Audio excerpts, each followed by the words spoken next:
ഒരാളും കൂടി ഉണ്ട്. വേണ്ട വേണ്ട, ഇങ്ങോട്ട് വന്നിട്ട് കടം പറഞ്ഞു. ഇനി തിരിച്ചു കയറുന്നോ?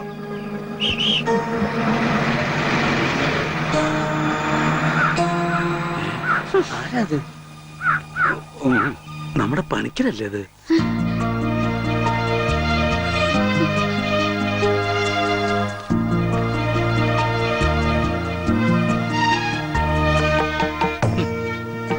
താൻ എവിടെയായിരുന്നു പണിക്കരെ?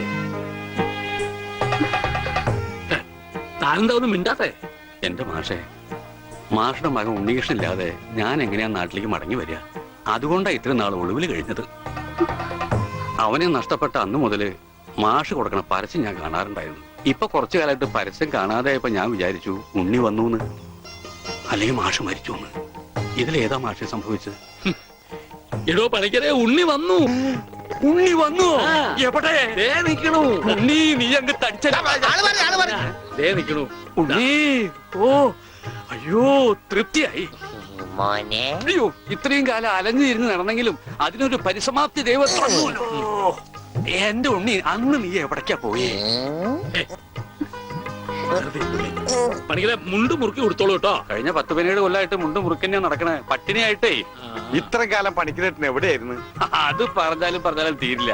കൊറേ കാലം തമിഴ്നാട്ടില് ரொம்ப അഴകാന ഇടം, അങ്ങേ നിന്നും കർണാടക, പിന്നെ കൊറേ കാലം ഹിന്ദിക്കാരുടെ കൂടെ. ഹരേ വിളിച്ചപ്പാടേ ഹിന്ദിമേ ബോലോ ബായ്. അച്ഛാ ബഹുത്ത് അച്ഛാ. ഓ, ഈ നാട്ടിൽ ഒരാൾക്കെങ്കിലും ഹിന്ദി അറിയാലോ. ഏതായി കുട്ടി? അല്ലേ, പണിക്കരുടെ മകളാ. ഓഹോ, ഏത് പണിക്കരുടെ? ഓ അച്ഛാ, അച്ഛൻ എന്നെ മനസ്സിലായില്ലേ? അച്ഛന്റെ അമ്മുവാ ഞാൻ. അമ്മു മോളെ, അച്ഛനെ എന്നെ മനസ്സിലായില്ലോടി. മോളെ, അച്ഛന് മോനെ മനസ്സിലായിട്ടാ.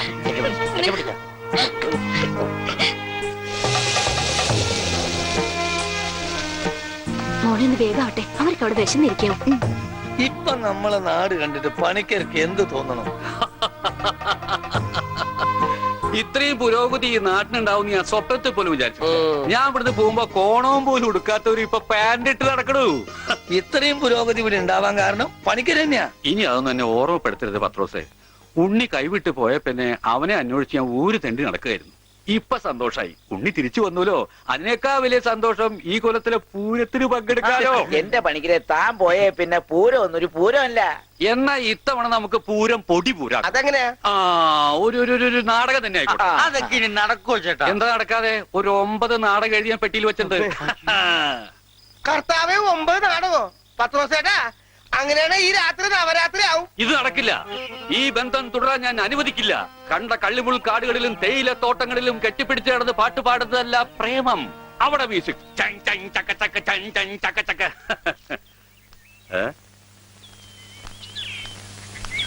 എന്താ ഇത്? ഗോപിക്കുട്ടൻ. അങ്ങനെ ഒരു സാധനം?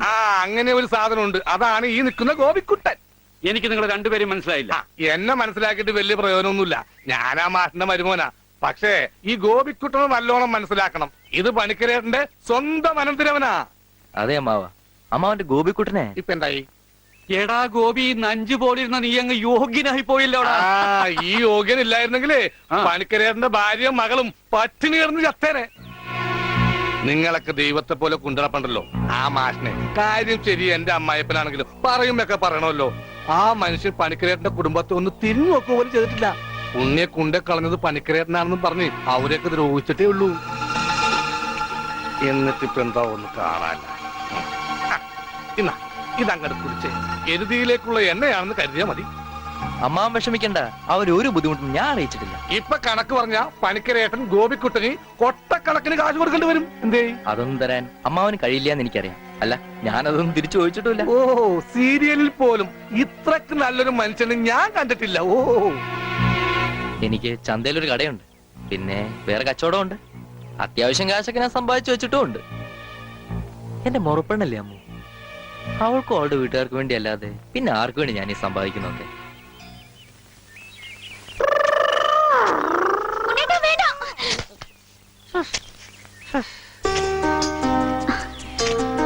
എന്താ ഓടാത്തെ?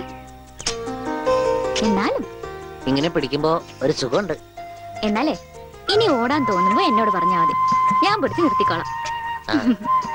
വാ. എനിക്ക് ഓടാൻ തോന്നുന്നുണ്ട്. ഏ? ഓടും ഓടും ഓടും.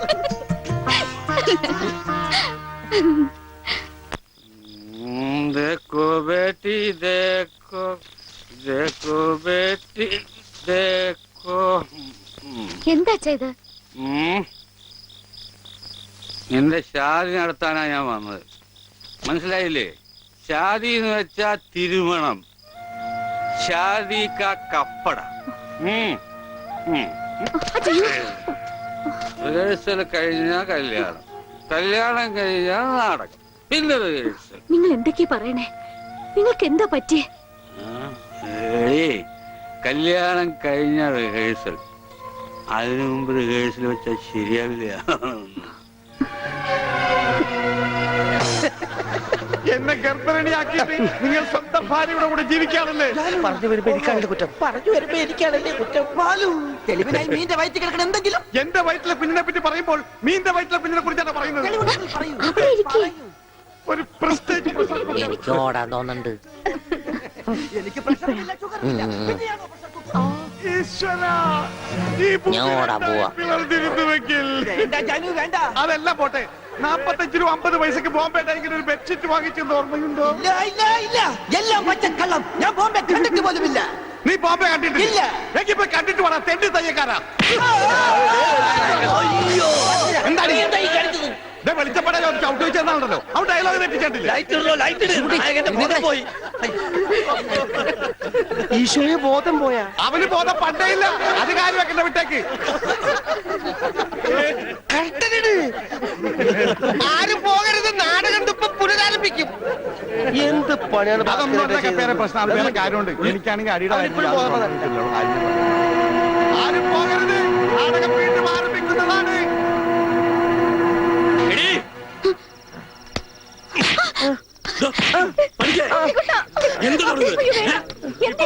ഇവന്റെ അസുഖം എന്താണെന്ന് എനിക്ക് മനസ്സിലായില്ലേ? പണിക്കരെ നിങ്ങൾ കാണിച്ചൊട്ടും ശരിയായില്ല. അത് പറയാ നീ ആരടി അസത്തെ?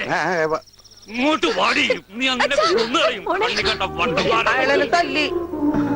അച്ഛന് വേദന എടുത്താ കരയണ്ടാട്ടാ.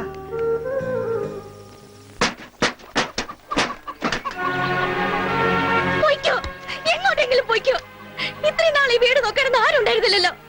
എന്തെങ്കിലും ഒരു ആപത്ത് വന്ന ആ മാഷ വീട്ടുകാർ മാത്രമേ ഉണ്ടായിരുന്നുള്ളൂ. ആ കുടുംബത്തോട് ചെയ്ത ക്രൂരതകളൊക്കെ ഇത്ര വേഗം മറന്നോ? എന്ത് പ്രായശ്ചിത്തം ചെയ്താൽ അതിന് പരിഹാരമാവുക? ഉണ്ണേട്ടൻ ഈ അവസ്ഥയ്ക്ക് കാരണം അച്ഛനാ. അച്ഛൻ അതൊന്നും പ്രശ്നമില്ലെങ്കിലും എനിക്ക് ആ കടങ്ങളൊക്കെ വീട്ടണം. മാഷിനോട് ചെയ്ത തെറ്റുകൾക്കൊക്കെ പോയി മാപ്പ് പറയും. എന്നിട്ട് വന്നാ മതി ഇങ്ങോട്ട്. അല്ലെങ്കിൽ ഇങ്ങോട്ട് വെച്ചപ്പോ പണിക്കരെ, കുട്ടി പറഞ്ഞാലും കാര്യമുണ്ട്. താൻ ചെയ്തത് പൊറുക്കാനാവാത്ത തെറ്റ് തന്നെയാ.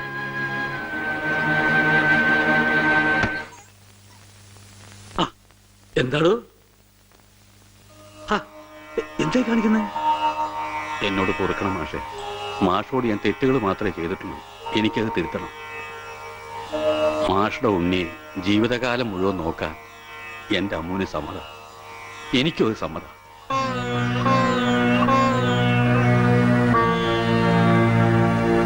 ഒരു കടപ്പാടിന്റെ പേരിൽ സുഖമില്ലാത്ത എന്റെ മോനെ തന്റെ മോളുടെ തലയെ കെട്ടിവെക്കണ്ട. അതൊന്നും വേണ്ട, മറന്നേക്ക്.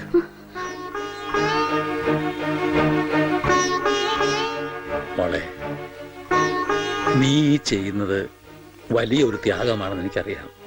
പക്ഷേ അങ്ങനെ ആർക്കെങ്കിലും വേണ്ടി പാഴാക്കി കളയാനുള്ളതല്ല നിന്റെ ഈ ജീവിതം. വെറും ഒരു കടപ്പാടിന്റെ പേരിലല്ല മാഷെ. തിരിച്ചു വരില്ലെന്ന് നാട്ടുകാർ മുഴുവൻ പറഞ്ഞിട്ടും ഉണ്ണിയേട്ടന് വേണ്ടി ഇത്രയും വർഷം മാഷ് കാത്തിരുന്നില്ലേ?